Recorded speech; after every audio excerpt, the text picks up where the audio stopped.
Hi guys, welcome to Richard Cabile YouTube channel. In today's video, I will teach you how to enable or disable show password in Realme 5 mobile phone. And okay guys, but before we start, kindly subscribe to my YouTube channel by pressing the subscribe button and the bell to notify you if I have new videos. Okay guys, let's start. So okay guys, you only have to do is go to setting in your Realme 5 mobile phone. And okay guys, here in settings, okay, scroll down and go to security. Okay, click security.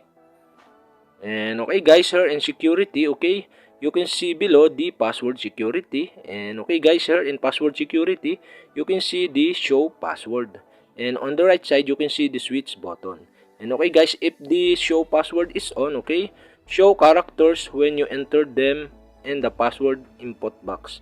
And okay guys, if the show password is enabled, and okay, we can see the what happened on the passwords. Okay guys, go to SIM card lock and okay, SIM 1, and okay guys, here you can see the passwords. Okay, in this example, okay, the show password is enabled, and okay guys, okay, you can see the number.